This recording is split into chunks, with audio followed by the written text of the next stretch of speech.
Whether it was because of the cold night wind or the moonlight piercing through the clouds, every sense of that assassin was alert to one truth. He was going to die that night. Ryan had been praised for another well-executed mission, and the one who said it was none other than Lord Darius. This was Darius Robert, the man believed to bring certain death to anyone, especially on a night like that. Darius praised Rayon, saying he had delivered results worthy of his position as leader of the Shadows. According to him, thanks to Rayon's work, the Robert family continued to grow stronger. But Rayon humbly replied that he only did what was necessary. Still, Darius pressed on, saying he often thought about it, and asked if Rayon believed that Shadows needed freedom. Rayon answered that Shadows existed only to obey the orders of their masters. They were not supposed to have emotions, thoughts, or heart. That was when Darius questioned why, even knowing that, he had acted on his own. How had he escaped the doctrine? Surprised, Rayon wondered how Darius had figured it out. That was when the meaning of the doctrine became clear. The doctrine was the method used by House Robert to create its group of assassins known as the Shadows. They kidnapped or bought children and trained them to become loyal assassins, dedicating their entire lives to the family's dirty work. In other words, they were loyal dogs of House Robert. Rayon had also undergone this doctrine, but during one of his missions, thanks to a special kind of control, he managed to break free from the invisible chains that held him captive. Even so, he wondered how Lord Darius had discovered that. Darius then explained. He said all assassins, including himself, had two prisons. The first was the doctrine, which Rayon had somehow escaped. The second he would now demonstrate. Darius snapped his fingers. Instantly, Rayon felt an unbearable pain in his chest. He coughed up blood and felt as if his heart would explode. Darius explained that it was caused by the rage worm, an insect implanted inside Rayon's body that obeyed only Darius and began devouring the heart slowly. In shock, Rayon asked if the doctrine had not already been enough of a punishment. Even so, Darius kept acting as if he were a saint. It was madness. But Darius replied that it was not madness, it was caution. After all, no one could forget that Rayon had escaped the doctrine. Everyone wore masks, and Darius's mask was just a little better than the rest. Rayon remembered that he had been kidnapped when he was too young to remember. He had been raised to be an assassin of House Robert. Even when he became leader of the Shadows, he lived a life without heart or emotion. But one day, he got lucky. He learned a cultivation technique called Flame Ring, created by one of the strongest swordsmen on the continent. With it, he managed to free himself from the doctrine. He thought he could finally leave the Shadows and claim his own freedom. For the first time, he felt hope. But now, at the end, the only thing he felt was death approaching. He wondered what sin he had committed to deserve to die in such a pathetic way. However, he refused to accept that end. If he had to die there, he would fight to the very end. With difficulty, he stood up. Darius was impressed to see him standing in that condition. But Raon declared that at the very least, he would take something from him. He would not die miserably. He charged with all the strength he had left, ready to kill Darius. However, the one who had his head cut off was him. Darius truly was impressed. Not only had Rayon escaped the doctrine, but he also endured the pain of the rage worm and still had the strength to attack. It had been many years since Darius had been wounded like that, or seen his own blood. Being bitten by a disposable dog he himself had trained was hard to believe, but it no longer mattered. Now that Raon was dead, there was nothing more to worry about. He ordered the other assassins to dispose of the body. In his final thoughts, Raon accepted the truth. Darius was considered one of the strongest warriors on the continent. From the start, it was obvious he had no chance. Darius was strong. He was weak, but he couldn't accept it. He deeply regretted having lived that way, without purpose. He regretted being Darius's toy all his life, and most of all, he regretted not completing the flame ring technique. At that moment, it didn't matter if it was a god, or even the devil himself. Anyone would do. He just wanted a chance for revenge. And then the system answered. He had been chosen by wrath. Wrath would descend upon his body, even though he was dead. The next vision was unexpected. He saw a beautiful woman holding a child. She spoke lovingly to the baby, calling him cute and saying he was adorable. That child was him. He had reincarnated. The woman holding him was named Sylvia, and she was his new mother. Raon had been reborn as the child of that woman. Memories of his past life as an assassin. At first, he thought it was a dream and spent 100 days sleeping, but no matter how much he slept, he never woke up. In the end, he accepted the truth. He had been reborn. Sylvia commented that the weather was lovely and said she hoped the Lord would return soon so they could finally choose a good name for the baby. Raon found it strange not to have a name yet, but figured the man was probably busy. After all, he had been missing for 100 days. He still didn't know much about his new life, but he could tell the family was wealthy. That was for the best, as he would need resources for his revenge. The only thing he remembered clearly was the hatred and remorse he felt before dying. But now, he had to be patient. So far, he had only lived in that room. He didn't know where he was, what his position was, or even what year it was. More than that, he hadn't fully mastered the flame ring. ring, so he would need even more patience. Once, he had been called the greatest assassin in the history of House Robert, and when the time came to take revenge on Darius, he would need to suppress every emotion and desire. Even so, his curiosity grew. That mansion wasn't just a rich house, it was of the highest level. That was when a maid entered the room and told Miss Sylvia that the Lord was arriving. She smiled and asked if Daddy was already coming. The baby then realized that he was not the Lord's son, but his grandson. Sylvia mentioned she needed to prepare something, but the maid said it was too late. The Lord was already at the door. At that moment, everyone in the room felt a heavy pressure on their bodies. His presence approached, and soon the arrival of the great Lord was announced. To cause such pressure with his mere presence, he was certainly an extremely powerful person. Even the baby, who had lived a previous life, was surprised by the figure approaching. It was someone he definitely recognized. The man asked if that was the child. When Round looked at him, he was sure of who it was. The man had golden hair like the sun and red eyes like fire. He was the master of the most powerful family on the continent, known as the King of Northern Destruction. He was Glenn Sieghart. Somehow, Ron had reincarnated as the grandson of the most feared and respected man on the continent. When Glenn held his grandson for the first time, he gave him a name, Ryan. As the meaning of the name suggested, he was to live and exist like a shadow in silence. Even after crossing the gates of death, Ryan had regained his name. Now, once again, he was called Ryan. That night, while everyone slept, Ryan reflected. Those last 100 days had been frustrating, but now he had a chance. He often felt sleepy, and whenever he woke up, Sylvia was by his side. He still couldn't control mana or perform techniques, but at least he was sleeping in a crib. It was a start. With effort and patience, he began to condense the flame ring once more. Unlike the continent's common cultivation techniques, which used breathing to absorb mana from nature and form aura in the energy center, the flame ring was a special technique gained through unique encounters. Just like a mage creates mana circles, this technique formed a ring around the heart. It increased stamina, stimulated physical growth, and also strengthened willpower and spirit. Because of this, it was considered the best technique to shape a true warrior. More importantly, this technique had one decisive advantage. No genius, not even Darius, could detect the existence of a flame ring. If he could strengthen his body and mind with this technique and also learn the swordsmanship of the Sieghart family, his revenge against Darius would no longer be a distant dream. However, he soon noticed something strange. Perhaps due to the special constitution of his new body, the mana circuits were filled with intense cold. Even after sleeping for more than 20 hours, his body remained cold. Furthermore, the blockage was spreading to new areas. If it continued, he would die once the cold froze all his circuits. He knew he had to break through the frozen circuits using the flame ring, but he also realized that simply eliminating the cold would be a waste. It was high-density energy, so he decided to try combining it with the fire flow. Although slow, the process seemed stable, but once again he fell asleep shortly after cultivating a little. That body was still too weak. The next morning, as he crawled with difficulty, Glenn appeared to see him. Sylvia, excited, encouraged the baby. Ryan, deep down, found it all very difficult. His soul was that of an adult, but he was forced to act like a baby all the time. Even so, he heard Sylvia say that there was nothing her dear son Ryan couldn't do. She believed in him. Ryan was someone who preferred to endure cold alone, until, suddenly, a man entered the room. He was called a saint, but said he could be addressed simply as Sir. Ryan wondered if that was the famous Ragged Saint. His abilities with divine power and healing arts were unmatched, and he was known as the most talented healer on the continent. However, his passion for travel made him extremely difficult to find. The saint explained that he had been traveling when he heard Sylvia had a child. Upon seeing the baby, he commented that the blonde hair and red eyes showed he had taken after his mother. He also said the child was very cute, very different from Glenn's other children. Sylvia then said that the baby's name was Rayon. The saint asked if the name had been given intentionally, with the meaning of shadow. Sylvia confirmed. The saint then questioned what Glenn was thinking by naming a child Shadow. To Round, it was clear that the saint didn't treat Glenn formally. He called the head of the family simply Glenn, which indicated a close relationship between them. Round had heard about this. The King of Northern Destruction and the Ragged Saint shared an old friendship. The saint approached the baby to examine him. After checking his mana circuits, he concluded that the situation was not good. He explained to Sylvia that the child was afflicted with the curse of ice. The circuits were blocked by cold fragments. If ignored, he wouldn't die immediately, but he wouldn't live long either. Moreover, following the path of a swordsman would become impossible. Sylvia was devastated. The saint said he would give her a medicine to delay the progression of the condition, but before he could do more, the maid entered the room, announcing that the Lord was looking for the saint and wanted to see him immediately. The saint grumbled that the man always appeared at the worst times. He said he had to go right away but would return later. Rayon, meanwhile, now knew he suffered from the curse of ice, but that didn't change much. much. However, his thoughts were interrupted by Sylvia's tears. She was visibly shaken and said she wouldn't accept losing her son that way. She claimed she would do whatever it took to save him. As a mother, she would do everything for him. Rayon's heart ached at those words. It was painful to see her in that state. He didn't want her to cry. With effort, he wiped the tears from her face and at that moment said his first word. Shortly after, Sylvia stormed into her father's meeting with determined steps. Glenn asked angrily what kind of rudeness that was, but Sylvia knelt down and begged him to save Round. She said she knew he was already aware of the child's condition, but even so, she insisted. She declared that the baby meant everything to her. Glenn replied coldly. He believed that Round would never be able to become a warrior. If that was the case, why should he care? According to him, there was no reason to help someone who couldn't contribute to the family. Sylvia then asked if he wasn't the grandfather of that child. Glenn responded harshly. He said that was the grandson she had brought after abandoning her own house. He declared that he had already done more than enough by giving him the Sieghart family name, and that should already be considered a blessing. He ordered them to take Sylvia away. But even in tears, she kept insisting. All she wanted was for her son to be saved. The saint, who was still present, remarked that Glenn was as stubborn as ever. He asked why Glenn couldn't simply have an honest conversation. After all, Glenn was the one who had called him to examine the child, so why act with such coldness? Glenn ordered the saint to be quiet and just give the details. The saint explained that 9 of the child's mana circuits were sealed by cold, and the more the body grew, the more dangerous the condition would become. For now, there was no immediate threat, since Glenn himself had temporarily suppressed the cold. But as he had already said, it would be impossible for Rayon to become a warrior in the future. After hearing that, Glenn said it didn't matter. What mattered was that the boy lived. The saint, surprised by the change in attitude, observed that Glenn seemed to care for his grandson, even if he pretended not to. If that was true, then why had he given him the name Ran, which meant shadow? Glenn explained that it didn't only have that meaning. 1,000 years ago, the name held a deeper significance. Later, Sylvia was feeding Ran an elixir the saint had left behind. She said it might taste a little bitter, but to everyone's surprise, Ran didn't complain. On the contrary, he asked for more. Sylvia smiled and said he was very strong for enduring that taste. The maid commented that he was amazing. For Ran, the elixir was exactly what he needed. With fire attributes, its heat began pushing the cold out of his mana circuits. Seeing his reaction, Sylvia wondered if he understood her feelings. He simply asked for more elixir. 2 years passed since he had begun training and drinking the elixirs. Thanks to that, his flame ring grew quickly and reached the level of 1 star. After 2 more years of constant training, his routine already included playing with Sylvia and Helen in the mornings. He thought there probably wasn't another child on the continent as busy as he was. He spent his nights cultivating instead of sleeping. Now Rayon was 5 years old. The system informed him that he had obtained the 2nd flame ring. His soul had grown stronger, and the effects of the new ring increased his mana affinity, willpower, and energy. The 2 rings now rotated in the shape of a cross, making him even more sensitive to the presence of mana around him. Then Helen appeared and was surprised to see him awake so early. She asked if she could collect the dirty clothes, and Rayon nodded. He thought he was testing something with her, but quickly realized that no one else could see the system window. Since reaching the 1st level of the flame ring, he had been able to view his own attributes and receive messages from the system. At first, he didn't understand what it was, but over time, he realized it was incredibly useful. And from Helen's reactions, it seemed only he had access to that information. Despite all his progress, the curse of ice and his weak vitality were still present. That's why he got tired so easily, even with minor physical effort. Even so, he was certain that the saint's elixir, along with the constant help of Sylvia, Helen, and the other residents of the annex, had been essential to his development over the past 5 years. He knew he was still a child and had time. There was no need to rush. The curse of ice and his frailty were real obstacles, but he also possessed the best cultivation technique on the continent. In his past life, he was the greatest assassin of House Robert. Now, with the flame ring, he was confident the negative effects would fade with time, and if, in addition, he could learn the swordsmanship of the Sieghart family, one day he would kill Darius. But rushing wouldn't help. Darius was someone who contended for the title of the strongest man on the continent. Giving in to the thirst for revenge too soon would only weaken his mind. He had to wait for the right moment. The number of people capable of killing Rayon could be counted on one hand. Even if his progress was slow, he knew he had to grow in a controlled way. When the opportunity came, he would have to eliminate it in a single decisive blow. That was when Sylvia came to speak with him. She said she had an appointment later and asked him to get dressed because they were going to the main building. At that moment, Rayon remembered exactly what day it was. It was explained that the 6 kings and the 5 demons maintained the balance of power on the continent. The Sieghart house, where he had reincarnated, was one of the 6 kings' houses. While the kings spread order and stability, the 5 demons represented threats to peace. Besides them, there were other forces on the continent that also held judgment ceremonies ceremonies to decide whether someone was virtuous or not. That day, it was Sieghart House's turn to hold its ceremony. Many people were gathered in the main building, and the atmosphere resembled a formal ball. When Sylvia appeared, many began whispering and criticizing her. They looked at her as the black sheep of the family. They said she shouldn't even be there, that it was shameful to allow her presence in that place. They claimed that accepting her was a fall in the house's standards. But Sylvia and Ryan completely ignored the stares and comments. He noticed that the direct bloodline of the family seemed to be weakening. Maybe there was some reason or circumstance he still didn't know. Ryan didn't mind being insulted, but he couldn't stand seeing his mother being humiliated. However, Sylvia said it was fine. They were there just to observe. Shortly after, the Lord of Sieghart House appeared. Ryan thought it had already been 5 years since he had last seen him up close. Once again, he stood before Glenn Sieghart. The patriarch announced that everyone had arrived and then revealed the Sword of Judgment. It was the beginning of the ceremony. Ryan was impressed by the sword. It was said that by touching the blade, the sword would reveal one's talent for mana. The first to step forward was Buren Sieghart, one of the children from the direct bloodline. They explained that a child's skull is not fully formed until around 4 years old, and that this is when mana sensitivity stabilizes. That's why children were tested while still young, before their full development. Buren touched the sword and managed to activate the wind attribute, revealing a mana quality considered excellent. Glenn praised the result, saying that the wind attribute was great for swordsmen, and that he should focus on feeling and following the flow of the wind. Next was Runan, from the vassal house Sulayon. While watching, Rayon tried to better understand how the evaluation worked. The distance. The light projected from the sword indicated the purity of the mana. The hilt of the sword revealed the child's attribute. That's how talent was determined. They said that another genius had been born in House Sulayon, which only reinforced how obsessed everyone there was with talent. Rayon believed he would not have a good result. Although he had already achieved 2 stars in the Ring of Fire, there was still a lot of ice obstructing his circuits. Even so, he was not worried. His focus was to discover which attribute matched best with his new body, and then decide which path to take in cultivation. When the last name on the list was called, everyone looked at him and Sylvia with contempt. It was Rayon Sieghart's turn. He stepped forward, encouraged by his mother's kind words, but without high expectations. Sylvia asked if he had paid attention to how the other children had done it. He just had to touch the blade. So, Rayon placed his hand on the sword. At that moment, a bright light appeared, surprising even him. He had a vision. In front of monstrous creatures, there was a radiant sun. A warrior with blonde hair wielded a flaming blade, and with a single strike, destroyed all those creatures. Ron didn't know what he was seeing. That scene felt far beyond reality. However, to others, the light he emitted barely reached half the sword. They began laughing at him, saying he was far from having any talent. They commented that he didn't even seem like a Sieghart descendant. He was a complete disappointment. Even so, Sylvia comforted him gently, saying he did great. Meanwhile, people kept laughing, even doubting his bloodline. But Glenn stood up and ordered everyone to be silent. He said they were making too much noise and declared the ceremony over. He ordered everyone to leave. Only Glenn and his butler remained, standing before the Sword of Judgment. Glenn thought that must be the boy's limit, but admitted he hadn't expected much to begin with. However, in that instant, the sword began to radiate an intense golden light. Glenn knew exactly what that meant. It was the golden aura of the sun, the same one recorded in ancient texts about the first head of the Sieghart house. A transcendental energy, strong enough to even dispel demonic fire. It was golden, blazing mana, a radiant flame that had appeared only once in the family's history. He himself had never seen that light before. He had only read about it in the old records. Now, in front of the dazzling golden glow of the sword, Glenn wondered what exactly Rayon was. 7 years later, while checking the system, Rayon reviewed his status. He still had no title. The negative conditions remained: curse of ice, weak stamina, poor physical ability, and weakened mana. However, there was progress. His Ring of Fire was now at the 2-star level, and he had also acquired 2-star resistance to water. Rayon believed he would soon reach the 3rd Ring of Fire. 7 years had passed since the last ceremony, and now,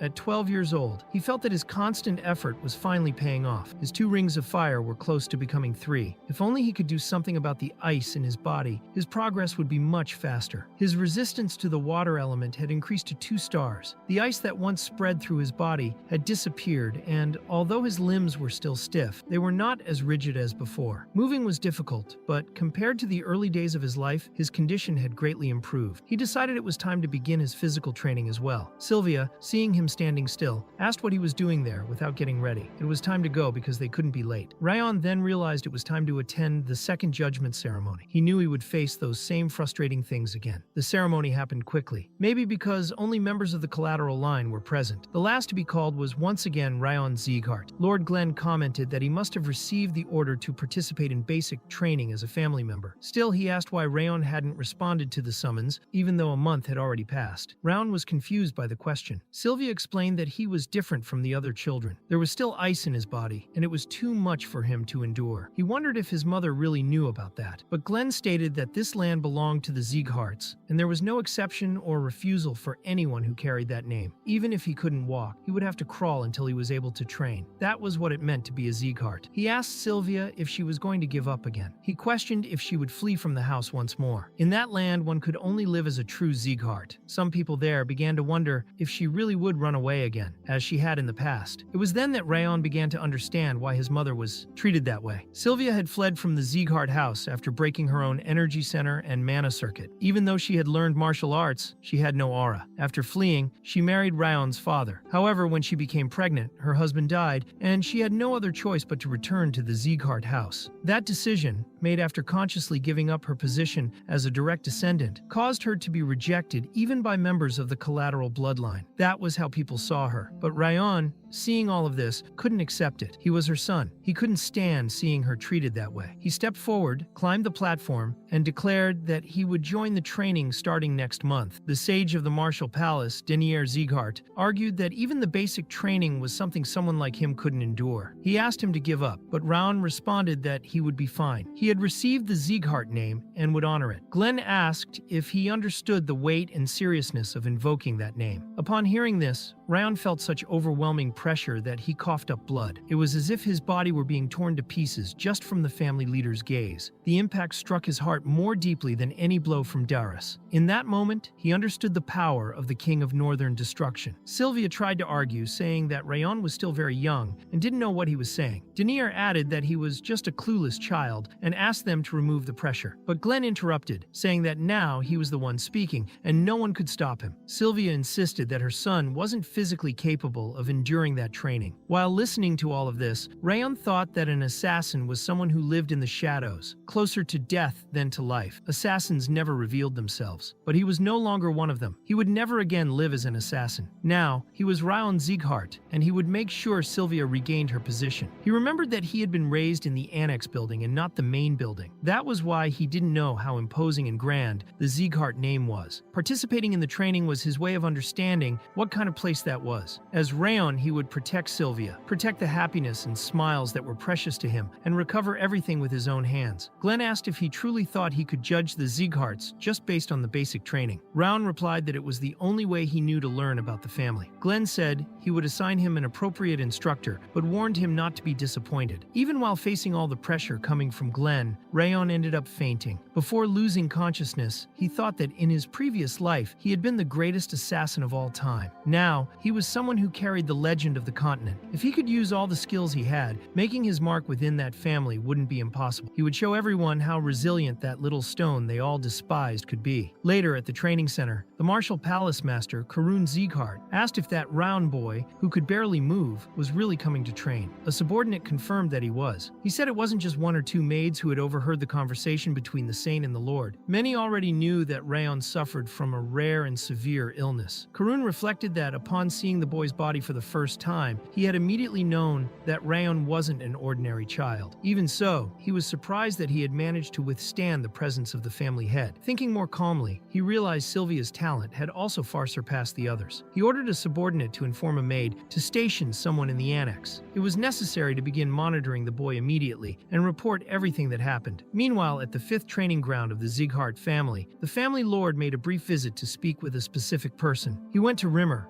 who pretended to be asleep but was quickly found out. Rimmer Diaz, known as the Radiant Blade, responded with good humor, and the conversation continued. Glenn, the head of the family, commented that the trainers were working hard while Rimmer remained lying down. Rimmer argued that he was only following orders, saying the leader was the head and the others were the body. To him, it was all fair. Glenn remarked that even after 50 years, Rimmer still acted like a child. Rimmer replied that people don't change until death, and then asked if Glenn was there because of his youngest grandson. Sylvia had gone to see him and asked that that the boy not be harmed, but surely she hadn't expected the family leader himself to show up. Rimmer made it clear that if the visit was for the same reason as Sylvia's request, it would be a waste of time. He stated that place, could not be interfered with, not even by the family head. Even if it was the leader's grandson, he would make no exceptions. However, Glenn assured him that he hadn't come to ask for the training to be softened. On the contrary, they could even intensify it if needed. To him, it was important to separate trash from treasure. Rimmer said the leader seemed to be showing more affection for his grandson than expected, perhaps trying to give the boy the love he hadn't been able to offer Sylvia. Glenn replied that if it weren't for his companion, he would have lost his mind a long time ago. He made it clear that Rimmer shouldn't go easy on the boy because he needed to learn how to distinguish right from wrong. Only those who were worthy should receive training. Rimmer then assured him he would go all out and wished the Lord a good trip, saying he was curious to see how Ryan would perform in training. Looking at his system, Ryan had finally reached the third ring of fire. His body and soul had become slightly stronger thanks to the effects of this new level. His strength, agility, and stamina had increased, as well as his mana, energy affinity, and willpower. His water resistance had also risen to 3 stars, and one of the threads of the freezing curse had disappeared. Ryan realized that the 3-star level was completely different. His bodily awareness was sharper, and his mind was more stable. Thanks to Sylvia's help, his muscles were protected from tearing, which allowed his development to continue without major difficulty.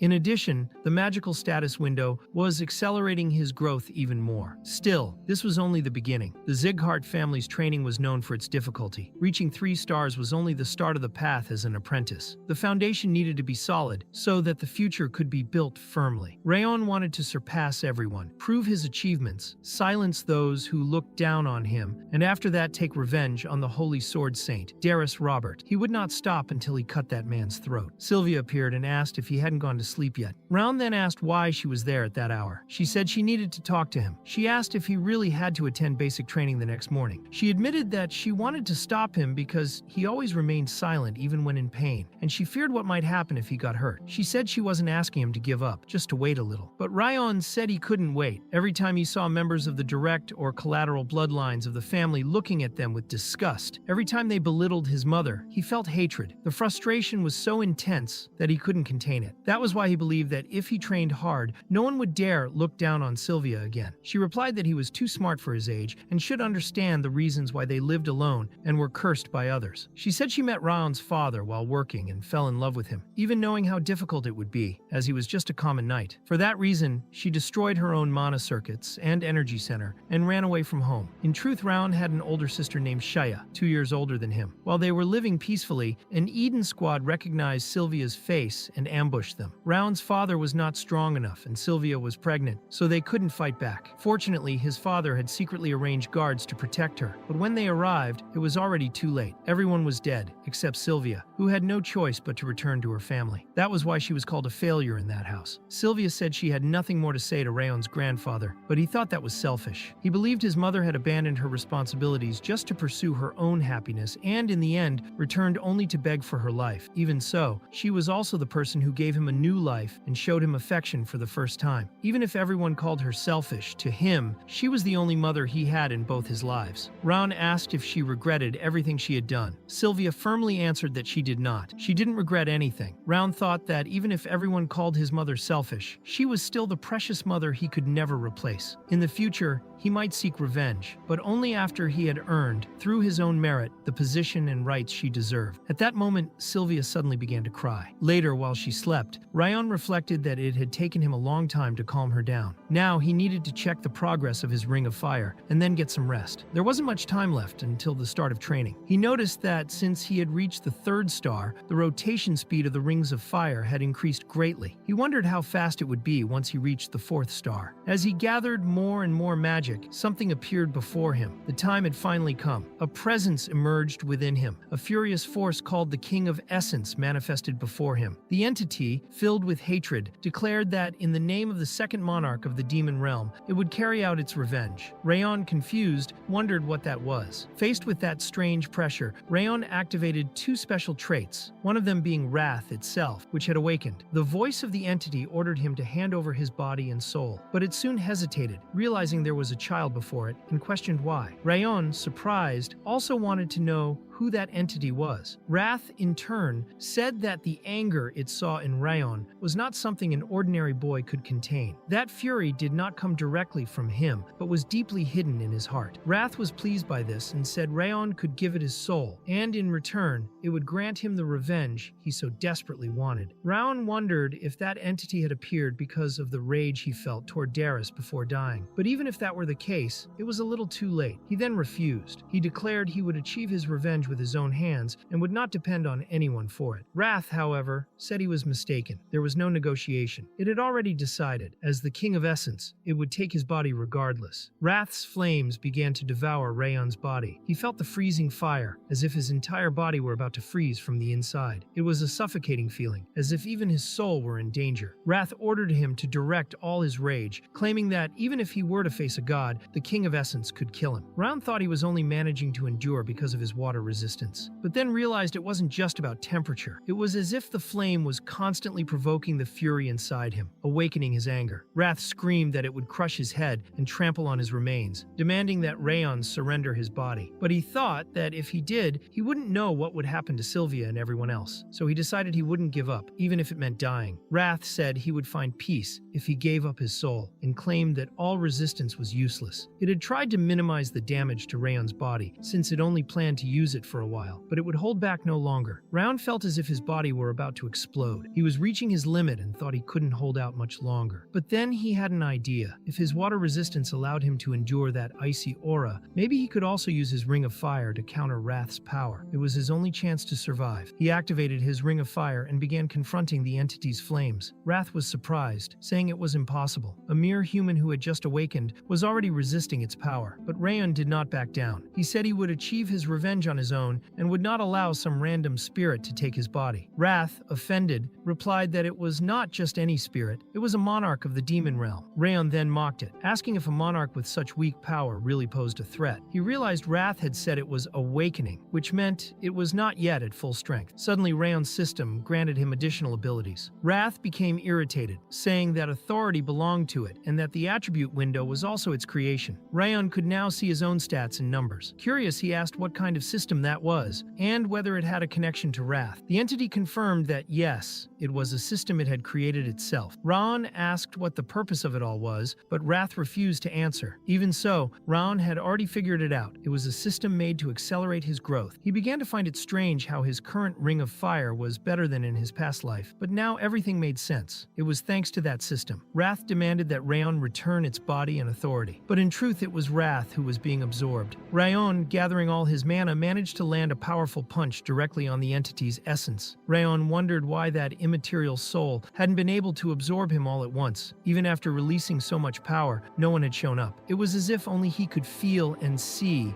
Wrath's presence. He tried to brush it off like an annoying fly, but Wrath was furious. Then it entered his body, taking the form of a bracelet. Wrath explained that its seal had recently been broken and that its powers would return over time. When that happened, Rayon would no longer be able to stop it. It stated that it would remain by his side until his last breath. Rayon thought that entity was like a plague. He would love to tear it out of his body, but he knew that if Wrath were forcibly removed, the magic system might also disappear. Besides, he couldn't predict what it might do to the people in the annex building, so it was better to keep it close. As the saying goes, keep your enemies even closer than your friends. Irritated, he asked why Wrath had chosen a flowery bracelet as its form. The entity replied that he should respect its personal taste. The next morning, under a clear sky, Sylvia and Helen were very worried. It was Rayon's first day of official training. He appeared confident, saying he was ready, and headed off to the training fields. At the moment of farewell, Helen insisted he not push himself too hard, but Rayon replied that he would be fine and would return safely. Helen then asked Sylvia why she had that serious look. Was that how she said goodbye to her son? Sylvia, holding back her emotions, tried to cheer up a little and wished him safety. Rayon reassured her that he wouldn't overdo it and promised he would not give up. As soon as he left, Sylvia asked if everything would really be all right. Helen answered with confidence. She said he had improved a lot and would surely endure the training. Sylvia agreed. Rayon had grown a lot, and Helen said that, according to reliable information, this year's instructor was the best in the entire Sieghart family. Rayon would be rewarded for his efforts. He had promised not to get hurt and that his mother didn't need to worry so much. Even so, Sylvia could only wish with all her heart that her son would return safely. Later, in the 5th training ground of the Sieghart family, all the children of the main families, collateral bloodlines, and nominees from allied families were gathered. Ron had already expected a crowded environment because he knew it wouldn't only be direct and collateral descendants. According to Helen, there were 6 training grounds that year, and that one was only the 5th, not even the last. The negative comments didn't take long to appear. Some whispered that Ryan was so weak he would probably break his bones just by bumping into someone. Others said he shouldn't even be there, claiming he would soon give up. They also mocked the bracelet he wore, calling it tacky. Wrath grew furious at this, calling them all trash, blinded by noble arrogance, and threatened to crush their skulls. Rayon, however, calmly approached. He asked why they didn't have the courage to say all that to his face, instead of gossiping behind his back. He reminded them that speaking ill of others in secret was shameful. One of the boys got angry and told Rayon to shut up, saying someone from the annex had no right to speak to them like that. They added that he wasn't even a direct descendant, but Rayon replied by questioning what gave them that right since they were also from collateral lines. He said such words shouldn't be used against weaker opponents. One of the boys, irritated, moved to attack him, saying Rayon should know his place. However, before the fight could escalate, someone intervened. It was Burin Sieghart, one of the direct descendants. Immediately, the 2 boys threatening Rayon backed off. Burin addressed Rayon, saying he didn't know his place either, calling him useless and claiming he could be crushed at any time. He said Rayon should stay in the shadows or risk being expelled. He believed Rayon only drew attention during the first ceremony by monopolizing the moment, not through any real merit. He said Rayon never even planned to take part in the training and should just leave since he had no chance of passing the tests. Rayon, unfazed, said he had heard enough from people like him. He asked who Burin thought he was, a direct descendant with no actual status. He questioned what authority he had to say such things. Did he expect recognition just by whining to his daddy? Burin got even more enraged and asked how someone from a collateral line dared to speak to him like that. That was when Rimmer appeared, kicking the door open. He interrupted everyone by asking if they were already fighting. According to him, that was to be expected from energetic youths. Raon recognized him instantly. That was Rimmer, the Radiant Blade. He had heard stories, a former legendary warrior who retired after having his energy center damaged. Rimmer asked if it wouldn't be better to continue the fight after the ceremony. Without saying a word, Burin simply stepped back and left. With a calm smile, Rimmer introduced himself as the new instructor responsible for overseeing everyone's training. He said he was looking forward to getting to know each of them and mentioned that, from what he heard, around 160 youths would be participating. For him, that was far too many, so he would conduct a selection. He explained that there would be a test to reduce that number to just 40 participants. The news shocked everyone present. Rimmer explained that his goal was simply to separate the trash from the worthy without sugarcoating it. Wrath, inside Rayon's body, was outraged by the man's audacity, but Rayon silenced it with an internal slap, stopping it from saying anything more. Rimmer then declared that in that training ground, he was the law. Anyone with complaints could go home immediately. With no objections, he began the test, asking why they were still standing. He ordered everyone to start running, and to run a lot. He said energy, stamina, and willpower were essential in martial arts. Everyone started running. Wrath asked why Rayon was falling behind, saying that if he was going to run, he should be in front. But Rayon replied that it wasn't a competition. He didn't need to outpace anyone. He believed Rimmer wasn't just watching surface performance, but evaluating each person's potential and character. Those who endured until the end would be accepted. Up front, Burin and Runan had been running for a while. They maintained an impressive pace. Many commented that the two were amazing, on a very high level, and that expectations for their future were great. In contrast, they said Rayon could barely run. Some remarked that it was no surprise he was last, and would probably be eliminated soon. They said he should be grateful since his suffering would soon end. But Rayon thought it was all strange. Why did the training involve only running for so long? In his previous life, he had been thrown among starving beasts and had to run for his life. Compared to that, this training seemed simple. While others struggled to keep going, Rayon was still composed. Rimmer noticed this and became even more intrigued. He thought the boy was different. His energy should have run out a long time ago, yet he was still standing. This wasn't just persistence or grit. It was an immense willpower, typical of warriors who had faced death many times. He wondered why a child had such determination. Rimmer also noticed something unusual. He could see the colors that revealed each student's student's potential, but Rayon had no color at all. That meant the boy's potential was beyond what he could perceive. It was extraordinary. Meanwhile, the others commented that Rayon was arrogant for being last. They believed he would soon drop out of training. Rayon felt his body wearing down but didn't give up. He wondered why they were running for so long if it was just training. Despite the exhaustion, he kept going. Many had already given up. Some questioned how he was still running, even after being labeled as sickly. He stood like he felt no fatigue. In truth, Raon was near his limit. He felt his lungs and heart being crushed, but he gathered strength with the help of his ring of fire. He took comfort in noticing that the ring was growing rapidly. He needed to give everything he had to draw out the full potential of the technique. Even so, Wrath mocked him, calling him pathetic. It said that even after being consumed by the King of Essence, he was still falling behind. It ridiculed the pitiful state he was in. The King of Essence, dwelling inside Rayon, demanded control of his body. He claimed he could surpass the blue-haired boy, and even freeze everyone else. He then tried to take over Rayon's body, but Rayon resisted with all his strength. His senses were fading, but he had to act like nothing was happening. He fought to maintain control and refused to surrender himself to that entity. Meanwhile, Burin was growing irritated by the fact that Rayon was still on his feet. He couldn't understand how the boy was still running. He was certain Rayon was unfit for physical training. He recalled a conversation he had overheard. Someone had said that, according to Saint Maltrapilho, Sylvia's son would soon die and had no chance of becoming a warrior. But now, seeing Rayon still running, he found it all infuriating. He decided to show his true strength. He would use his aura to highlight the difference between them and force Rayon to give up. With that, he surged ahead of everyone else. Rayon kept running alongside one of the other children. He thought that despite everything, Burin was still immature. Runan, on the other hand, showed more maturity. The truth was that this test wasn't a competition among students, but a battle against oneself. Each person had to overcome their own limits. Being influenced by others would only interfere with personal growth. Later,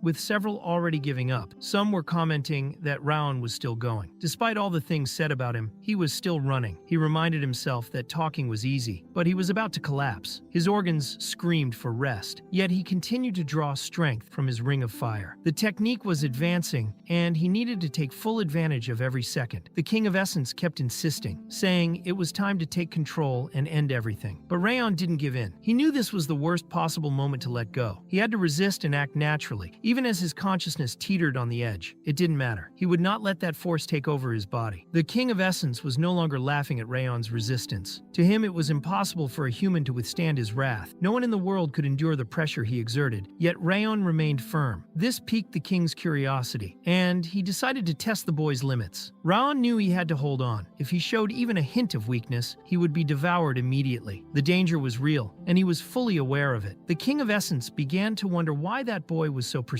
Why wasn't his wrath, which overwhelmed even seasoned warriors, having any effect? Meanwhile, Rayon was in excruciating pain. It felt like he was on the brink of death. He could no longer control his body. His vision blurred, and he struggled to breathe. Then suddenly Rimmer ordered everyone to stop. Burin, though trying to hide it, felt relieved. He muttered that Rayon was more persistent than a cockroach, but inside he was shaken by the near-death experience he had endured during the test. He was beginning to realize this new life would be much harder than he had imagined. Runan, on the other hand, seemed slightly intrigued by Rayon's performance. The King of Essence was in disbelief. He wanted to understand what kind of monster that boy was. How was he able to resist? Rayon had already said that it wouldn't work. Even in that pitiful state, the training had accelerated the growth of his ring of fire and strengthened his body. The attribute window appeared once more, informing him that he had reached extreme movement conditions, surpassing his own energy limits. Thanks to that, his stats increased. The King of Essence grew even more enraged. He thought it was absurd that Rayon was gaining attributes for free. Later, Rimmer gathered the students and said they had all done a great job. He revealed that what he had said earlier about eliminating most of them had actually been a joke. Many were furious that they had run so much for nothing, but Rimmer warned that if they continued training as they had, most of them really would be eliminated. That made everyone fall silent. He explained that he had told them to run with all their will. However, out of the 160 present, not one of them ran with full intensity to the end, except for a single person, and that person even dared to use aura. He said that in the end, it didn't matter what they had done so far because the real tests were still to come, but if they followed his instructions, they wouldn't fail. He warned that nothing would be easy. From that point on, they would all be considered temporary apprentices. If they passed the tests within 6 months, they could become official members. He also mentioned he would choose the best among them, but he wouldn't publish any rankings. After that, everyone was granted permission to move into the new high-quality dorms prepared by the family. Nearby to the left was an indoor training center they were free to explore. Later in the forest, Rimmer remarked to himself that someone special was waiting for him at his resting stone. That someone was Glenn Sieghart, who appeared to ask how the training had gone. Rimmer replied that Glenn shouldn't ask, since he had been watching everything anyway. After all, he had come there for that very reason. Glenn acknowledged that Rimmer was an excellent evaluator. As expected, he had highlighted Burin and Runan as the most promising talents. He also mentioned that other children had potential to become future pillars of the family. But when it came to Ryan, he admitted he couldn't understand how the boy had kept running until the end. His energy should have run out at the very start. It was the first time he had seen something like that since his own youth. Ever since his energy center was broken, his days had been dull. Now, however, he felt that something interesting was about to happen. Glenn reminded Rimmer that it was his own decision to become the apprentice's instructor and told him to focus more on his work instead of getting distracted. Rimmer replied that of course he would do that for his lord. However, he confessed that he felt he might be able to entrust the future to one of those apprentices. Glenn dismissed it as coincidence and said it would be difficult for that boy to become a warrior. Rimmer, however, said he wasn't certain of anything. No one was. Meanwhile, Rayon told himself that now that regular training was over, he would head to the training grounds. The King of Essence commented that he was toxic. At the same time, many other students were furious with Rayon, speaking behind his back. They spread gossip, saying it made no sense for a sick boy to run that much and still keep training afterward. One of the collateral line members, Krein Sieghart, remarked that this could only be the effect of an elixir. He had heard rumors that the Ragged Saint had given Rayon a powerful elixir. This led many to start claiming that Rayon was cheating. They said he could only run that far because of the elixir's power. Kreen began to think it might be necessary to teach Rayon a lesson. Later, they actually began to pursue him for that reason. When questioned, Rayon didn't understand why he was being attacked. The others accused him, saying he had been abandoned by the direct bloodline, yet dared to steal and abuse the power of an elixir. Rayon replied that it was all ridiculous. It felt like a childish quarrel, but the others insisted it was just a friendly talk, and that they would show him some good old dialogue. Krine tried to calm the group by saying that kind of thing was normal, and sometimes people needed to argue to understand each other better. Without waiting, he charged forward with a punch, but the King of Essence watched with curiosity, wondering if the boy would really tolerate such disrespect. However, Rayon didn't let it slide. With a single powerful punch, he knocked Krine out, even surprising the King of Essence with the strength of the blow. Without missing a beat, Rayon commented that it had been a great dialogue and calmly asked if anyone else wanted to talk. The first opponent had his attack easily dodged and was kneed in the stomach right after. The second was confused and questioned how they were losing to a supposed weakling, but ended up getting slapped just as hard. The three of them were being completely dominated. The King of Essence, fascinated by the scene, watched with delight, enjoying a good beating. In the end, the boys were defeated, out of breath and begging for mercy. Krine, admitting defeat, confessed that they had been wrong. But Raun, firm, stepped on his hand before letting them go and said he still had a question. He wanted to know who had ordered it and asked if it had been Burin. Krine assured him that Burin had nothing to do with the situation and that they acted on their own. Raun was surprised. He thought Burin disliked him, but that showed maybe he wasn't as bad as he seemed. He then told Krine that the dialogue they had would stay between them. Krine, frightened, immediately agreed. Even so, Raun pulled his hair hard and warned that if they didn't want another dialogue like that, they had better stay out of his way. Krine, defeated, promised they wouldn't appear before him again and said they had learned their lesson. Raun then said that if everything was settled, they should leave as soon as possible. While it all happened, Rimmer was secretly watching from a distance. To him, it was an incredible show. It reminded him of the Lord himself when he was young. Blood didn't lie, and Rayon Sieghart clearly had talent for martial arts. It was a rare talent, a true hidden gift among the best. Rimmer felt excited, eager to see how Rayon would develop in the future. Later, in his room, Rayon was analyzing the system. He had reached new achievements, and Wrath was visibly satisfied. His agility had increased by 1 point. The King of Essence, surprised, questioned how that was possible, and said the system was completely abnormal. Raon reminded him that he himself had created the system, but the King of Essence replied that he had never tested it on anyone. All of this was only happening because Rayon had stolen his powers, and he called him an ungrateful brat. Despite venting, the King of Essence made a suggestion. He proposed a bet. If Rayon won, he would earn attribute points. If he lost, he would receive even more wrath. Right after, the system window opened with the proposal: place first in the cadet test. If he succeeded, he would gain 2 points in all attributes and 1 random trait. If he failed, he would gain 10 more wrath points. Rayon understood that his mission was basically to become Rimmer's official cadet. The King of Essence explained that the results would be clear and that the random trait would be one of his own, but reduced in level to suit Rayon's current different body. As for the 10 wrath points, he explained that it was a small amount for now, but if it kept accumulating, Rayon could eventually lose emotional control. It was a real risk, Rayon reflected. For an ordinary person, coming in first place would be extremely difficult, but he had reincarnated. It was a ticking time bomb, but he had a unique advantage. He accepted the proposal, believing that if he used the experience from his past life, he wouldn't lose the bet. Later at the training center, all the children were exhausted. None of them could handle Rimmer's intense training anymore. The exercise of the moment was the horse stance. Although it seemed simple, it was a fundamental base in all martial arts. Rimmer explained that even though it was just a stance for riding a horse, it required concentration and endurance. He told everyone to stay in that position until he said otherwise, and then went off to take a nap, leaving everyone there struggling to hold on. Rimmer explained that he wasn't the one putting pressure on the recruits. They would eventually feel the weight of it themselves, because that was just a test, not the real training. One of the recruits complained that it was too hard and asked when they would start learning real sword techniques. Another said it was better to give up, since all they had done so far was hold the horse stance and run. Burin, hearing the complaints, told everyone to stop whining. Since regular training was over, they could practice on their own. He warned that if they kept focusing only on basic exercises, their swordsmanship would rust. Soon after, the others left the area, each on their own. The King of Essence, curious, noticed that everyone was going to train sword techniques and asked why Rayon wasn't doing the same. But Rayon knew that with the skills he already had, practicing swordsmanship at that moment would be a waste of time. What he really needed now was strength training and energy control. His body was still weaker than the others because of the cold aura running through his veins, making physical performance more difficult. That's why the basic exercises were more important than any refined technique. He knew there was no use rushing progress, so he decided to focus solely on strengthening his body. As he trained, Runan watched him silently. She thought about how fast Raon was progressing. The weights he was using were already much heavier than the day before. She had heard rumors that he was sick, but each day he increased the load even more. It was clear he was pushing himself to the limit. His rate of growth didn't make sense. Runan wondered if it was normal for someone to increase their bench press by 10 kilograms in just 1 week. Maybe Raon really was different. Intrigued, Runan approached him. She felt there was something special about that boy. Raon, noticing her presence, asked what she was doing there. He noticed that for a girl, she was actually quite tall. Only then did Runan realize she had gotten close without even noticing. Unsure of what to say, she sat down beside him and started bench pressing just to play it off. But the truth was that she followed him everywhere. She tried to copy every exercise he did. Runan was sure that the refreshing scent came from Raon. It was a pleasant smell that made her feel lighter. Thanks to that aroma, she felt like she could lift even heavier weights than before. Raon, noticing her persistence, asked if she wanted to say something. Runan, however, said no, while he began to feel slightly uncomfortable with her constant presence. Even so, Runan was convinced that Raon was special and decided she needed to follow him a little longer. In the afternoon, when all the others returned to the training field with Burin, they noticed Runan was still by Rayon's side. They were surprised to see her with someone like him, especially the boy who had been cast out of the direct bloodline. Burin commented that it was pointless. According to him, repeating such basic strength training would lead nowhere. In his view, Rayon had a fundamental weakness in strength, so he needed to stick to the basics. But even so, the others were still a level ahead. Burin said he didn't know what the next test would be, but comparing each person's path, it was better to keep training swordsmanship, even if only to refine martial skills. He concluded that it didn't make sense to pay attention to a failure like Rayon because the results would speak for themselves. Later, another boy approached Rayon. He introduced himself as Dorian and asked if he could train with them. He wanted to learn the right way. Rayon said he didn't mind, so Dorian, in thanks, offered him a cookie, saying it wasn't much but hoped it tasted good. Rayon replied that he was fine, but Runan was clearly interested in the treat. With begging eyes, as if silently asking, she looked at the cookie with an expression that said, "Feed me." Rayon, unable to resist her expression, ended up handing over the cookie, and she ate it happily. Rayon thought he now had another weirdo following him, but even so, he felt like he was helping others in some way. As the days passed, the three of them started training together constantly, while the others kept blindly following Burin. It had been 6 months since the training began, and Rayon was practically risking his life with each hour of training. Those who had challenged him on the first day were no longer ahead of him. Now he released the breath stuck in his throat and focused on the ones he still had to surpass. Only 2 remained, Runan and Burin. Time passed, and the day of the test finally arrived. The exam would be held in a stadium full of spectators. The host thanked everyone for coming and announced that since the Guardians were present, participants should follow their instructions. The King of Essence, watching everything, asked how Raon was feeling. He reminded him of the bet and commented that since he hadn't managed to surpass the 2 opponents, he had better be ready to receive more of his wrath. Rayon, however, replied that this test was completely different from what they had been training for. No one knew what might happened. As he looked around, he noticed that Dorian had collapsed on the ground. He asked what happened, and Dorian said it was nothing. He was just nervous because it was the day of the test and he didn't know if a weakling like him could pass. To calm him down, Runan said she brought a cookie and offered it to him. Then Rayon noticed Burn staring straight at him and wondered why. All of a sudden, so many people were around him. Meanwhile, in the crowd, Sylvia was radiant as she watched her son take the test. She and Helen observed proudly, commenting to each other. Sylvia said that Rayon looked so confident, and Helen agreed, remembering that he endured 6 months of intense training. Besides that, with his charm and politeness, he had even made friends. Helen mentioned that Rayon had always been very understanding since he was little, and Sylvia said she was very proud that he had managed to get closer to other people. It was then that a powerful presence made itself known. The head of the house, Sylvia's father and Rayon's grandfather, had arrived. Everyone around felt an intense pressure the moment he appeared, as no one expected the leader of the family to personally attend the event. In fact, he had never shown up at any of the previous tests. Rimmer, surprised, asked why he was there, but Glenn, the head of the house, replied firmly that this was an important event, a decisive moment that would guide the future of the Sieghart family. He noticed the looks around him and said they were acting as if he didn't have the right to be there, but Rimmer quickly responded that it wasn't like that. On the contrary, his presence was very welcome. Without wasting time, Rimmer officially declared the beginning of the apprentice selection test. He explained that he would use magic to apply the test's criteria. Using powerful wind magic, he released such an intense energy that everyone almost fell to the ground. Even Rayon, used to training under constant pressure, was impressed by the strength of that aura. Rimmer explained that the test was simple. The cadets had to walk through the pressure he was generating, nothing more. It would only be the pressure of his aura and magic, but that was enough to simulate reality. Warriors face this kind of pressure many times in life. The test would evaluate each one's mental and physical resilience when faced with adversity. Some cadets started to complain. They said they had only recently learned to use aura and that it was impossible to withstand that pressure. Others added that not everyone there had learned aura yet, making the test unfair. But Rimmer simply sighed, staying calm. He explained that true pressure wasn't just about aura. It was actually a reflection of the soul level a warrior developed through their experiences and accomplishments. It was something built through effort, sweat, and overcoming challenges, a testament to a life of battle. Even Glenn, the head of the family, agreed. He stated that a person could exert great pressure just through how they had lived, even without aura. The weight of their journey could speak for itself. Rimmer, flattered, praised his lord's words and said that now there was no reason for anyone to complain. He then asked everyone to ignore the interruptions and announced the immediate start of the test. Runan was called to step forward, while the others stepped back. Rimmer explained that she would face pressure adjusted to her level. If she could walk through it and touch him, she would pass. When Rimmer began to exert his pressure, Runan almost couldn't move. She was overwhelmed, even closing her eyes. But he warned that if she used aura, she would fail. The test required overcoming the pressure with the willpower built during training. Despite great effort, Runan managed to take small steps. She slowly advanced until she finally reached Rimmer and touched him. He smiled, gently patted her head, and said she had passed. He acknowledged the effort and dedication she had shown over the past months and asked her to keep progressing like that. Next was Dorian, who was visibly nervous. So nervous that he looked like he might faint. Rimmer asked if he had paid attention to what Runan did. He explained that he would also need to use willpower to cross the pressure. Dorian replied that he wasn't known for having willpower. In fact, he was known for lacking it. But Rimmer was direct. If he didn't try, he would fail. Right at the start of the test, Dorian was pushed back by the pressure and even fell to his knees. Rayon noticed that the pressure level varied by person. Rimmer was adjusting the intensity based on each one's training and potential. He really was observing every detail of each cadet. After an enormous effort, Dorian managed to stand up, walk while stumbling, and touch Rimmer. The instructor declared that he had passed. He said Dorian's problem was a lack of confidence, which didn't match the real skills he possessed. He encouraged him to hold his head high and be proud. Even so, Dorian threw up from the strain and nerves. The test continued with other cadets until it was Burn Sieghart's turn. When Rimmer began to exert his aura, the pressure was much heavier than before. Burn immediately felt the difference. He thought it was completely different from what he had seen from the outside. He couldn't understand how Runan had managed to push through it. He crouched down, feeling crushed, barely able to move his body. Rimmer believed that Rayon had more talent than the others. He said that the number of people who could be compared to Burn could be counted on one hand. Even so, Burn and the cadets who followed him had only wasted their time. Their swordsmanship had become hollow, without purpose. What What they should have trained was not just sword technique, but also their bodies and willpower. Rimmer explained that Burin always relied on aura when things got difficult. However, if he tried to use it now, he would fail instantly. As he listened, Burin thought that he couldn't fail. He clearly remembered the moment his father rejected his brother's entry into the house, and the cold look he received. He knew that if he didn't pass that test, he would face the same fate. He would be discarded. That was why he had done everything he could to be approved. Rimmer then told Burin to stop pretending to be an adult. He was only 12 years old and needed to train according to his age. If he kept looking only ahead, he wouldn't be able to see what was around him. With that, it was time for the last participant. Round Sieghart stepped forward. Rimmer said he would be the final one and asked if he was ready. Rayon confidently confirmed, and then Rimmer activated his pressure. This time it felt especially heavy. Sylvia grew worried as she sensed the intensity, and even Glenn wondered what was going on. Rayon questioned whether this was really part of the test. Rimmer, surprised, said he didn't know, but the talent he saw in that boy clearly surpassed Burin and Runan. That was why he had to endure it. Despite the pressure, Raon managed to move forward with difficulty. It was explained that the level of a person's soul is not in the body, but in the soul's vessel. At that moment, Raon didn't possess only the level of Raon Sieghart, but also the one from his past life as an assassin. That's why his steps were light, as if he wasn't facing any pressure at all. Rimmer was completely shocked. Glenn, as always, simply observed. Rimmer wondered what kind of monster that boy was, because none of it made sense. Raon touched him with extreme ease. Everyone watching remained in complete silence. Not even the head of the family could believe what he was seeing. Raon calmly asked if the test was over. The other cadets wondered how he had overcome such absurd pressure. It was unbelievable. Even the audience was speechless. Many questioned how a boy considered crippled and without aura had managed to do that. Still in shock, Rimmer kept wondering who that boy really was. Raon just stared at him in silence. Then Rimmer remembered he had been observing Raon for 6 months. He was, in fact,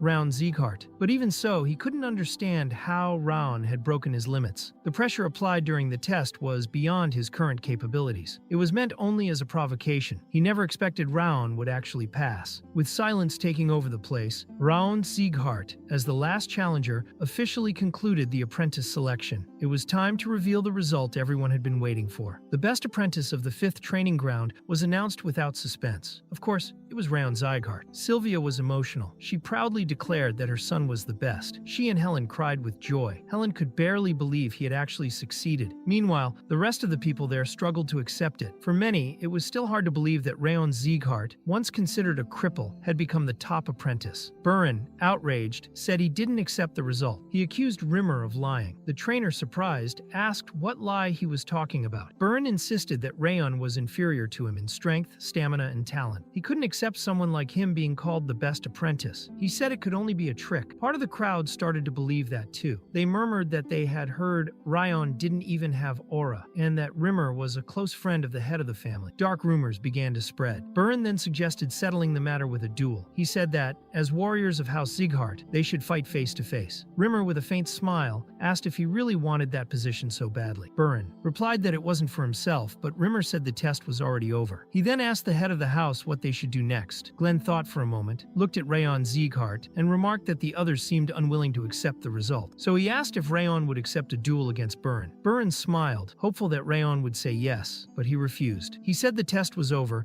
and he wouldn't fight when there was nothing to gain. For him, there was no reason to fight just for pride. Glenn, surprised by the answer, commented that he didn't expect to see Burin lose so much grace all at once. Burin, furious, called him a bastard. So Glenn changed his proposal. He declared they would duel for the title of Best Apprentice, and that if Rayon won, he would receive a bronze tablet. This new prize caught Rayon's attention. Gold, silver, and bronze tablets were awarded based on performance within House Sieghart, and represented great achievements. Now he had a real reason to fight. Depending on the type of tablet, the rewards were different. Even a bronze one was valuable, especially since it would be personally given by the head of the house. That alone was enough to mean something good would come. Raon thought that, apparently, even the head of the house wasn't satisfied with him holding the title of Best Apprentice. So he decided to accept the challenge. The duel began shortly after. It would be a simple match with only one round. The use of aura and weapons was prohibited. They could only fight with their bodies. As soon as the fight started, Burin charged with speed, delivering several blows, but Rayon dodged them all with agility. Burin then declared he would use the vacuum tiger fist, a technique his father had personally taught him. Since the use of techniques wasn't forbidden, he didn't consider it cheating. With a powerful strike, he tried to hit Rayon, who managed to endure the impact. The audience said Burin was much stronger. They claimed that collateral bloodline, boy Rayon, didn't stand a chance. Filled with rage, Burn thought that someone like him should never aspire to the title of Best Apprentice. He remembered when his own brother had been rejected by their father and felt the need to prove himself at all costs. Determined to win, he continued attacking with powerful strikes. Meanwhile, Ryan kept dodging easily. His eyes could read every move. He saw Burn's fists and attacks with complete clarity. Irritated, Burn asked if Ryan would surrender, and if not, then he would end it right there. However, instead of backing off, Ryan prepared a strike, just like Burn's. The force was so great that it broke Burn's guard, and the following punch knocked him down completely. The crowd was in shock. They said it was impossible. Ryan had used the same vacuum tiger fist, and everyone wanted to know how he knew that technique. Lying on the ground, Burn asked how he had learned it. Ryan simply replied that Burn had just shown it. He had only copied the movement. People began to suspect that the technique had been secretly passed on. They wondered if it was all part of a conspiracy. Some said it was impossible, but the impact was already done. Rimmer, watching everything, thought that boy wasn't normal. Rayon had not only neutralized the spin of the strike with a direct response, but also delivered a counterattack with opposite rotation, done in the right direction at the right time. And he had done it just by reading the opponent's martial flow. That alone was enough to call him a genius. But Rayon didn't just read the flow, he made it his own. That kind of talent could reach the top of the continent. And that was exactly what House Sieghart was now seeking, a heavenly and exceptional talent. Rimmer then announced that the match was over. The result was clear to everyone. The winner was Rayon Sieghart. With that, the test finally came to an end. As soon as everything was over, Sylvia ran to hug her son tightly. She was extremely proud. The King of Essence, inside Raon, merely commented that they should head home soon because he was hungry. Runan's family was also very proud, but in Burns' case, his own father didn't even come to see him. Only the butler showed up, and when Burns saw his father's gaze from a distance, he felt a deep sadness. Later, in Karun's office, Burns stood before his father. Karun asked if he remembered what had been said before. Burn replied that he did. He said his father had told him to return as the best apprentice and to never lose to anyone. Karun coldly confirmed it. He said that was the bare minimum expected of him. He ordered Beren to defeat the whore of the South Sulian branch and surpass Raon, that piece of trash discarded from the main bloodline. He said Beren had turned him into a joke. He asked if his son wanted to end up like the third or fourth brother. Distressed, Beren firmly said no. Karun then stated that he had ruined his first chance. He said they would now choose that loser as the best of the group and ordered Beren to take the title back no matter what. Then, he dismissed him coldly. Those words wouldn't leave Bern's mind. If he wanted to remain part of the direct line of the Sieghart family, he couldn't fail again. This was his last chance. And in his mind, there was only one person to blame. That bastard. The trash named Rayon. Bern kept telling himself that he had trained hard precisely so he would never lose. But even so, he lost. As he thought about it, he realized he had wandered aimlessly. He was alone in an empty place because the test was already over. After that, Bern went to the training hall. There, his eyes turned to the lockers, especially Rayon's. Bern thought it wouldn't be a problem if he took a quick look. After all, it wasn't like he was going to steal anything. He would just look. When he opened Rayon's locker, all he found were shoes. There were more than 10 pairs. Bern was surprised. He wondered if Rayon had really used all those shoes in just 6 months. In comparison, Bern had only replaced his shoes twice during that time. It seemed like Rayon trained in that place all the time, as if even his soul had been absorbed into the hall. Now that he thought about it calmly, Bern realized that all his memories involving Rayon were always of him training. He was there dedicating himself while Bern ignored the basics, focusing on flashy sword movements. While Bern rested comfortably in the dormitory, Rayon kept training non-stop. It was as if he embodied the true spirit of the Sieghart family, while Bern, even as a direct descendant, was doing the complete opposite.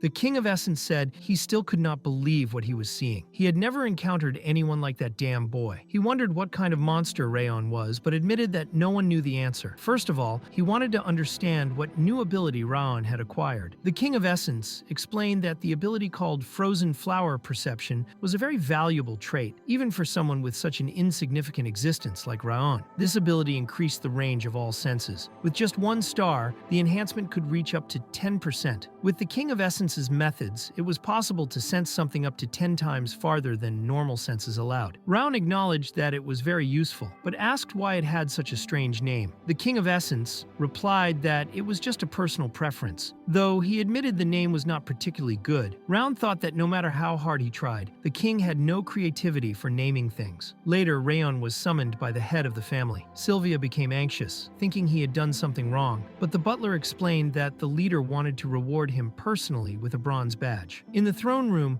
Ryan saluted the house leader. Glenn said that even if Des liked it, he needed to fulfill his promise. He then handed Ryan the bronze badge and explained that in the future, by returning it, he would have the right to request an item or a favor equal in value to the badge. Ryan said he wanted to make his request immediately. He spoke the name of his mother, Sylvia Sieghart, and asked what he had to do for her to regain her original position. Glenn asked if he meant her place as part of the direct bloodline. Ryan confirmed that was exactly it. He felt that Glenn's attitude changed a bit at that moment. The leader then explained that it would require an achievement, but not just any achievement. It had to be something recognized by the entire family, which was almost impossible, especially for someone like Ryan. Even so, he said it was still possible. Ryan then returned the badge and prepared to leave. However, Glenn stopped him and told him to wait. He pointed out that Ryan had not made a request, only asked a question. He said he could have answered that without needing the badge. Ryan was surprised. He did not expect to hear that from the King of Destruction himself. Glenn then told Ryan to say what he wanted. Ryan already had something in mind, something he needed at that moment. He said he wanted a cultivation technique. Glenn replied that this type of technique was taught during basic training, but Ryan explained that he wanted something more advanced, a cultivation technique better than the standard, but still within the bronze badge's level. He thought that the old shadow cultivation technique he used in his past life would not be enough. If he wanted to restore Sylvia's position and defeat Darius, he would need a perfect aura. Glenn then confirmed that he wanted a cultivation technique. With a snap of his fingers, several shelves full of books appeared around Ryan, as if a library platform had descended around him. This was part of one of Sieghart's libraries. He explained that if Ryan placed his head in the center and focused his mana, the book most needed by him would appear. Ryan reached out, hoping for something better than the old shadow technique. He wished for something truly useful. As he focused his mana, a book slowly began to approach. He wondered what ancient book that was, but both Glenn and the butler were extremely shocked. Glenn asked himself how it was possible for Ryan to have drawn that book. When Ryan looked at the title, he read the name Cultivation of 10,000 Flames. He had no idea what kind of technique it was, but the moment he touched the book, all the pages dissolved. The knowledge of the technique entered his mind directly, along with the flames. Glenn remembered an old conversation about Sylvia. Perhaps she had been isolated by the other family members. He thought he no longer cared about his daughter, as the growth of the house had always been his priority. Even so, over time, he realized he still cared for her, even if in a quiet way. He wondered if Sylvia had gotten close to another man and therefore left the house. After so many years suppressing his emotions and focusing only on duty, he had gained military power strong enough to break through the demon barrier. He had greatly expanded his house. But was it really worth it? In achieving all this, had he lost something essential? Later, Glenn received news. His son-in-law and granddaughter had been attacked. The attackers were the ghosts of Eden, who had an old rivalry with Sylvia. She was the only survivor of the ambush. Since it was a surprise attack, no one arrived in time to help. At that moment, Glenn felt pathetic. He had recovered his emotions too late and realized he could not make up for lost time. Therefore, even if he were hated by Rayon or Sylvia, this time he decided he would protect his grandson no matter the cost. Later, Rayon felt the technique's knowledge flowing through his body and mind, as if it were part of him. Still intrigued, Glenn asked his grandson what exactly he had done. Rayon answered honestly, saying he was not sure. He only remembered the cultivation technique vanishing in his hands. Glenn asked if he remembered the name of the book. Rayon, digging into his memory, replied that it was called Cultivation of 10,000 Flames. The system had recorded that name for him. Glenn wanted to know if he remembered the contents of the technique, and Rayon confirmed he did. Upon hearing that, the head of the family said it was excellent. Rayon had received the bronze badge